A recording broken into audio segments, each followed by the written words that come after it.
당신은 지금 이 장면에서 호랑이에만 집중하고 있습니까? 배경에 시선을 더 두고 있습니까? 미국 학생들은 이와 비슷한 장면에서 호랑이에 더 집중하는 눈의 움직임을 보였는데요. 이에 비해 중국 학생들은 배경에 시선을 더 오래 둔 것으로 확인이 되었답니다. 자, 겸재정선의 인왕 재색도. 이 작품에서 우리는 두 시점을 확인할 수 있죠.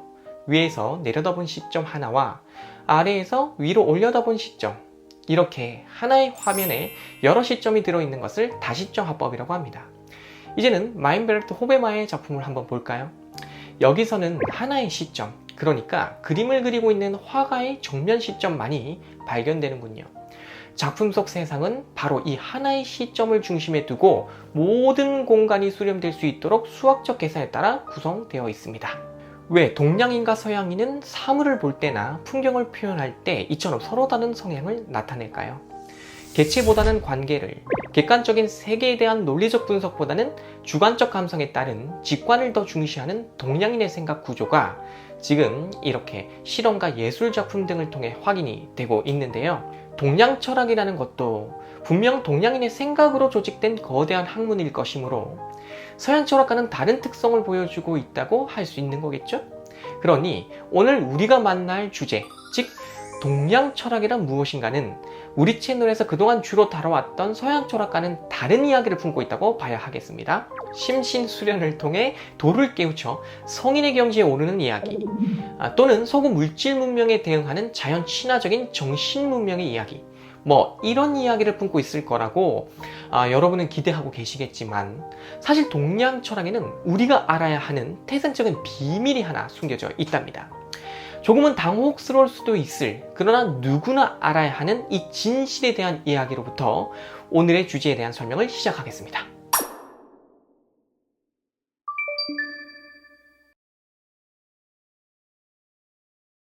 서양 철학의 고향이 그리스인 것처럼 동양 철학의 고향도 어딘가 분명히 있겠죠? 중국, 인도, 또는 우리나라? 이 물음에 당신은 어디라고 답하겠습니까? 서양 철학하면 자연스럽게 소크라테스나 플라톤이 떠오르듯이 동양 철학하면 많은 이들이 공자 또는 노자를 떠올리므로 중국이 정답 아닐까요? 네, 사실 저 질문은 애초에 답을 할 수가 없는 질문, 즉 질문으로 성립할 수 없는 가짜 질문입니다. 왜냐하면 동양 철학은 19세기 근대의 산물이며 그 전까지는 존재해 본 적이 없는 학문이니까요. 동양 철학, 그러니까 이것은 동양에서 꽃피운 철학을 말하는 건데, 그렇다면 이 철학이 태어난 곳, 즉 동양이 어디인지부터 정확하게 알아야 하는 거잖아요. 오늘날 동양이라고 말하면 곧바로 서양에 상대되는 개념으로 유럽이 아닌 동쪽 지역 일대, 즉 드넓은 아시아 대륙을 뜻하는 것으로 이해하는 분들이 많습니다. 하지만 원래 이 말은 중국 상인들이 남중국해로부터 자바 해역으로 나아가는 선박 항로를 지칭하는 뜻으로 썼던 거랍니다. 그러니까 원래 동양이라는 말은 매우 좁은 특정 지역을 뜻하는 말이었다라는 것이죠. 저는 이미 이러한 내용을 우리 채널 첫 번째 인문학 강의였던 동양미술사 1강에서 소개해드린 적이 있습니다. 약 1년 전에 만들었던 이 영상, 지금 보면 정말 촌스럽기는 한데 내용 나쁘지 않으니까 못 보신 분들은 나중에 한번 챙겨보세요. 자, 그렇다면 이렇게 협소한 개념의 동양이 언제부터 서양에 대응하는 개념으로, 즉 유럽이 아닌 동쪽 지역으로 이해되기 시작했던 걸까요? 사실 이와 관련해서는 근대 일본의 대외 위기의식에 대한 이야기를 하지 않을 수 없답니다. 18, 19세기부터 본격적으로 동아시아로 진출한 서구 세력은 중국, 일본 등을 상대로 개항을 요구하기 시작했죠. 이러한 시대에 혼란을 겪고 있던 일본에서는 서양의 지배에 맞서 동양은 단결하자라는 의미로 서양에 대비되는 개념으로서의 동양이라는 개념을 사용하기 시작했다고 미타니 히로시는 분석하고 있습니다. 그러니까 메이지 유신이라 해서 일본이 근대화를 위한 개혁을 단행하면서 서구 세력에 대항할 힘을 키우던 그 시기에 이들은 아시아를 공동의 피해 지역으로 보기 시작을 했고, 이러한 아시아는 연대하여 이 위기에 맞서야 한다라는 정치적 주장을 펼칠 때 동양이라는 개념이 적극 활용되었다는 거죠. 이렇게 해서 동양이라는 개념은 본시 남중국해 아래의 특정 항로를 뜻하는 말에서 서양에 대비되는 개념으로 확장되었습니다. 따라서 사계의 권위인 스테판 다나카가 잘 지적하고 있듯이 올레가 같은 성격의 동양이라고 하는 개념은 예전부터 있었던 게 아니라 근대 일본의 관념이라는 겁니다.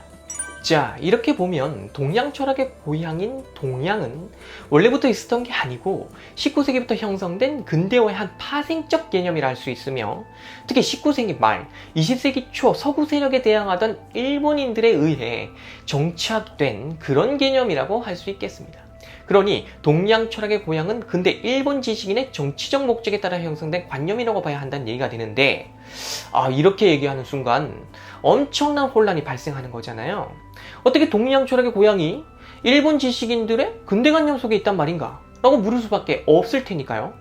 우선 진실부터 정확하게 말하자면 동양 철학이라는 것 자체가 서양 철학처럼 특정 기준으로 묶어서 하나의 사상 체계처럼 존재한 적이 없었기 때문에 고향이라고 할 것도 따로 없다는 거죠. 서양에 대비되는 개념으로서의 동양이라고 하면 소아시아에서부터 극동아시아에 이르는 넓은 지역을 뜻하게 되는데, 이 드넓은 지역에서 태어난 철학이 어디 한둘이었겠습니까?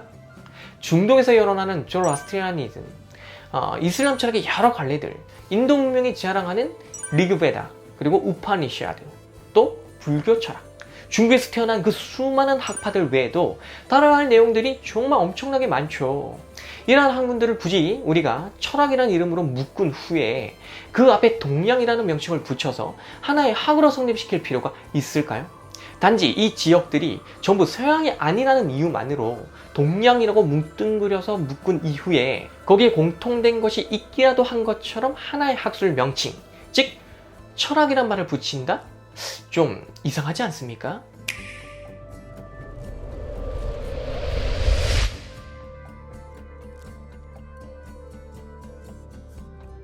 철학이라는 말은 서양의 필로소피를 19세기 일본 지식인 니스 아마네가 번역해서 만든 어휘입니다.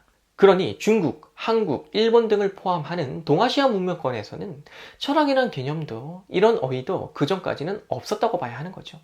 이때 왜 동아시아에는 철학이 없었나? 라는 물음이 자연스럽게 생겨날 수도 있을 텐데요.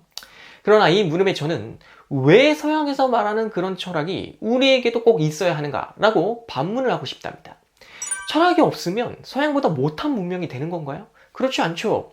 서양이라는 개념에 대응하기 위한 필요에 따라 동양이라는 말이 정치적으로 등장하게 된 것처럼 서양의 필로소피, 즉 철학에 대응할 목적으로 동양 철학이라는 말을 당시에 일본인들이 만들면서 이 개념이 우리의 역사에 등장하게 된 거잖아요. 그러니 서양 철학이 만약에 그 당시 일본으로 도입되지 않았다면 동양 철학이라는 개념도 만들어지지는 않았을 겁니다. 서양 철학이라고 한 다음에 동양 철학, 이렇게 하니까 마치 이 둘이 서로 다른 지역에서 태어난 두 종류의 철학처럼 보이잖아요. 그러나 인식론을 가지고 있었던 서양 철학과 달리 윤리적 성격을 강하게 가지고 있었던 중국 철학은 그 성격이 달라도 너무 다른 것이고, 인도 유럽어적으로 묶이는 인도에서 발생한 사상들이 외려 유럽의 철학과 공통분모를 이루는 부분들을 더 많이 가지고 있다고 볼 수 있답니다. 이를 여러분이 이해하기 쉽도록 제가 더 쉽게 풀이해서 설명을 한번 드려볼게요. 플라톤과 아리스토텔레스의 철학을 주류로 하는 서양 철학적 전통 속에서는 주어진 지식에 대한 실천 이전에 그 지식이 논리적으로 성립 가능한가를 묻는 지적인 작업이 있어 왔습니다. 그러니까 알고 있는 것에 대한 실천 이전에 알미란 무엇인가를 먼저 물으며 이 물음에 논리적 답변을 마련하고자 노력하는 그런 지적인 작업이 있어 왔다는 거죠. 그런데 중국 철학의 경우는 여러 학파들의 성격이 각기 다르기는 하지만 이러한 인식론 또는 지식론적 작업을 어부로 삼는 경우가 극히 드물었다는 겁니다. 가령 논어를 보면 남이 나를 알아주지 않는 것에 대해 염려하지 말고 내가 남을 알아보지 못함에 대하여 염려하라 와 같은 인생의 교훈이 나오고 있는데요. 이렇게 사회윤리적이며 객관적 통찰을 통해 지혜를 얻고자 하는 그런 성격이 강하다는 점에서 서양 철학과 큰 차이를 보인다고 할 수 있겠습니다. 노자의 경우도 왕필본 기준 2장에서 있음과 없음이 서로를 창조한다 라고 하는 형이상학적인 담론이 펼쳐지고 있으나 이후로 이어지는 내용은 이 내용의 세부적인 풀이가 아니고 성인은 하지 않는 것, 즉 무의의 자신을 두면서 말이 없음의 가르침을 행한다 라고 하는 치세항 반편을 내놓고 있답니다. 이러한 중국 철학의 문헌들 대부분은 체계적인 이론적 서술로 구성되어 있다기보다는 성현들의 말씀들을 부분적으로 기록해 두었거나 사유의 단편들을 묶어서 구성해 놓았기 때문에 직관적인 통찰력을 제공함에 있어서 아주 유효한 그런 편지 방식을 쓰고 있다고 볼 수 있습니다. 이에 비해 서양 철학은 하나의 지적 주제를 놓고 논리적 분석을 집요하게 해 들어가면서 하나의 인간론적인 형태로 완성시켜 나간다는 특징을 가지고 있죠. 이렇게 서로 다른 성질의 두 학문들을 굳이 철학이라고 하는 하나의 범주로 묶어둘 필요가 있을까 하고 묻게 된다는 겁니다. 그리고 이러한 중국 철학에 비해 인도 철학, 그 중에서도 불교 철학을 보면 색성향 미촉법이라고 하는 웨이처와 아니비설신이라고 하는 네이처가 어떻게 상호작용을 해서 인간의 의식을 형성하고 있는가에 대해 연구하고 있기에 의식에 대한 사회 실천적 기능 이전에 그 의식에 대한 존재론적 문제를 탐색하고 있다는 점에서 서양 철학과 비슷한 성격을 보이는 부분을 가지고 있다고 평가할 수 있는 거죠. 그렇다고 해서 12연기론의 기초에 있는 불교 세계관이 그 자체로 서양 철학과 다 동일하다고 보기에는 무리가 있습니다. 앞서 서양인들이 개체를 중심으로 보는 데 비해 동양인들은 배경을 중심으로 보면서 관계 속에서 사물을 파악하는 특징을 보인다고 하는 그런 실험 결과를 보여드렸잖아요. 화엄경에 보면 한 송이의 꽃이 꺾이는 소리에도 전 우주가 진동한다 라고 해서 세상 모든 것들이 서로 연결되어 있으며 관계 구조 속에 있음을 주장한답니다. 이러한 불교 철학적 성격은 서양 철학과는 또 다른 성질이라고 한번 봐야 되겠죠? 특히 중국 철학의 경우는 그 이름도 유명한 푸우란이 자신의 명저, 중국 철학사에서 잘 지적하고 있듯이 현상계를 초월한 이상적 세계에 대한 열망이 다른 지역에 비해 유독 약하다는 특징을 가지고 있습니다. 왜 이처럼 중국 철학은 플라톤의 이데아와 같은 초월론보다는 현실 참여적이면서 자연환경에 더 주목하는 그런 철학을 펼쳤던 걸까요? 네, 이에 대한 분석도 정말 많고 다양한데요. 앞서 소개해드린 푸우란은 중국의 공자, 맹자 이런 사람들은 바다에 대한 경험이 전무한 대륙의 인물들인데 비해서 플라톤은 바다를 통해 다른 지역으로 나가본 경험을 많이 가지고 있기 때문에 서로 다른 철학이 나올 수밖에 없었다라고 지적을 합니다. 대륙의 넓은 평원에서 농업을 중시하며 살았던 중국인들은 시기적절하게 계절이 바뀌는 것이 중요했고 그 운행 주기에 맞춰서 인간이 준비할 것들을 챙기는 이런 생활 태도에 큰 가치를 부여했다고 볼 수 있는 거죠. 따라서 플라톤처럼 고정불변의 진리에 집착하기보다는 변화의 철학, 가령 주역과 같은 철학이 나오게 되었다라고 하는데요. 이 주역이란 주나라 때의 역을 말하는데 이때 역이라고 하는 것은 변화를 뜻하는 말이에요. 즉 주역은 우주 삼라만상이 변화한다는 것을 전제로 해서 이러한 자연현상의 원리에 기초한 인간의 운명을 논하는 텍스트랍니다. 이처럼 주역은 변화의 경전이라서 영문 제목으로는 이렇게 표현하기도 하는데요. 이러한 변화의 철학은 정말이지 유럽에서 성장한 철학과는 그 성격이 다르죠. 세상 모든 것은 존재하는 것만 있고 존재하지 않는 것은 있을 수 없다 라고 했던 파르메니데스의 존재론을 계승한 플라톤은 움직이고 변화하는 것을 가짜라고 보면서 고정불변의 초월적인 것을 진짜라고 보려고 했었는데 이후로 서양 철학은 이런 전통 속에서 지속적인 논의를 이어왔으며 비주류 철학자들이 이런 철학을 비판해 왔다면 애초에 중국 철학은 생성과 변화의 철학을 이렇게 고대로부터 형성시켜가지고 가지고 있었다는 겁니다. 농경 문화라서 벼가 잘 익는 게 중요했고 따라서 태양빛이 필요하며 비가 적절히 내려야 하는 등 관계의 문제에 주목할 수밖에 없었다는 거죠. 그래야 이들은 현실적인 변화에 주목하면서 하나의 사물에 집중하기보다는 그 사물과 관계된 주변의 것들과 연관지어 사유하는 그런 특징이 발달했다는 겁니다. 아까 우리 강의 초반에서 보았던 실험에서 중국 학생들이 호랑이의 배경의 시선을 오래 둔 그 이유, 이제는 조금 이해하시겠죠. 이렇게 중국 철학은 서양의 철학과는 전혀 다른 내용을 가지고 있으며 그 나름의 지적 전통 속에서 발전해 왔습니다. 이 외에도 인도 철학 또한 에릭 쥐로의 세계적인 명저 불교의 중국 정복에서 볼 수 있듯이 불교라는 고등 종교가 낯선 중국 땅으로 들어가서 그곳에서 중국화된 불교의 모습으로 발전한 과정을 확인할 수 있습니다. 그러므로 이러한 특성에 한정해서 중국과 인도의 사상적 연관성을 논할 수도 있겠으나 사실 중국의 선불교는 인도의 불교와 정말이지 그 성격이 달라도 너무 다른 거예요. 이 외에도 인도라는 토양에서 그 문명의 양식을 먹고 자란 여러 사상들은 각기 그 나름의 독창적인 성격을 가지고 있기에 우리가 이를 포함해서 그 외 여러 동양이란 범주에 속하는 지역의 사상들을 한데 묶은 후 동양 철학이라고 하는 하나의 공통된 철학이 있는 것처럼 말하기는 어렵다 라고 이야기할 수 있다는 겁니다.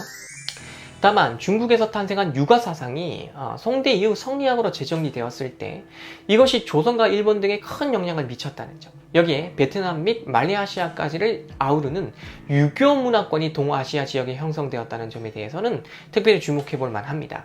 그러나 이 현상이 곧바로 동양이라는 거대한 지역 범위 안에서 태어난 모든 철학들을 대표하는 것은 아니기에 이를 동양 철학이라고 하기보다는 동아시아의 유교 철학 이라고 보는 게 더 정확한 것이겠죠.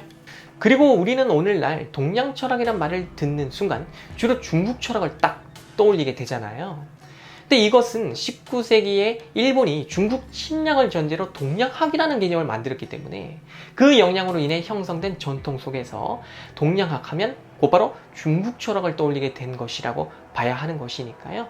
이제는 이러한 동양 철학을 서양 철학의 상대 개념으로 이해하기보다는 중국, 인도, 한국, 일본 등에서 세계와 인간에 대해 연구했던 여러 사상들을 편의상 한데 묶어서 부르는 그런 명칭 정도로 이해하면 좋겠습니다.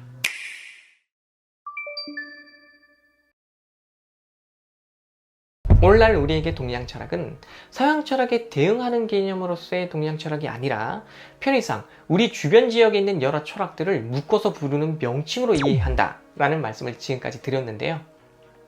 이러한 동양 철학을 하나의 통일된 학문처럼 생각하면서 서양 철학보다 더 좋은 것이다 또는 더 안 좋은 것이다 라는 식으로 생각하는 편견은 이제 그만 버려야겠습니다. 동양 철학, 특히 중국 철학을 좋아하는 분들 중 일부는 동양학에는 인격 수양이 있고 누구나 노력하면 성인이 된다는 현실적 목표가 있지만 서양 철학은 비현실적인 지적 허영에 빠져 있고 특히 헤브라이즘에 영향받은 철학들은 인간을 너무나 무시하는 그런 철학을 펼치고 있기 때문에 천박하다 라고 공격하기도 하는데요. 이런 공격은 정말 잘못된 것입니다. 이런 비교 행위 자체가 동양 철학 컴플렉스예요. 앞서 충분히 설명드린 것처럼 중국 철학은 그 풍토 위에서 자생한 고유의 사상이고 유럽의 철학은 또 그 지리 문화적 환경 속에서 태어난 그 나름의 사상이며 각기 자기 문화권 속에서 오작동을 일으키기도 했었고 또 긍정적인 영향을 미치기도 하면서 그렇게 흘러온 역사를 가지고 있는 거죠. 특히 중국 철학은 관념을 실체화하지 않으며 이분법적 논리에 빠지지 않지만 서양 철학은 관념을 실체화하기 좋아하고 선과 악, 진리와 비진리라는 식의 이분법적 논리에 빠져 있어서 이런 오염된 사상으로부터 우리가 벗어나야 한다고 주장하는 학자들도 일부 있는데요. 이런 분들의 주장도 다 잘못된 거라고 봐야 합니다. 중국 철학에도 관념의 실체화는 송대 이후 성리학에서 심각하게 나타난 현상이고 조선 유학사를 편찬한 형상윤의 연구 자료들을 검토해보면 우리의 철학에서도 이분법적 논리에 갇혀서 형이상학적 폭력을 일으킨 사례는 수도 없이 발견되는 겁니다. 따라서 중국 철학을 동양 철학과 동의어로 쓰면서 이 동양 철학이야말로 서양 철학보다 위대한 것이다 라는 시대착오적인 발언을 하시는 분들은 아직 이 분야에 대해 깊은 공부를 하지 않은 입문자들에게 심각한 착각을 불러일으키게 만든다는 점에서 반성을 요구하는 것이니까요. 관련 전공자들 중 지금 이런 지적에 해당되는 분들은 자기 성찰의 시간을 가져보시기를 바라겠습니다. 제 주변에도 중국 철학 전공자들이 많이 있는데요. 대부분은 이런 착각에 빠져 있지 않으며 이제는 서양 철학의 상대 개념이 아니라 각 지역별로 태어난 그 고유의 철학들을 편견 없이 바라보면서 재밌게 공부하고 있답니다. 물론 이런 공부를 통해서 얻은 그런 지식을 바탕으로 서로 다른 문명에서 태어난 철학과 비교도 해보고 상호 보완해줄 영역도 찾아볼 수 있는 거죠. 이런 학술 작업을 위해 편의상 동양 철학이라는 표현을 쓸 수 있는 것이니까 이 개념에 대한 정확한 이해를 이렇게 바탕으로 해서 이제는 그 어떤 컴플렉스도 전제하지 않은 채 학술 연구가 계속 이루어졌으면 좋겠다는 말씀 끝으로 드리겠습니다. 이렇게 해서 오늘 강의 모두 마치도록 하겠습니다. 감사합니다.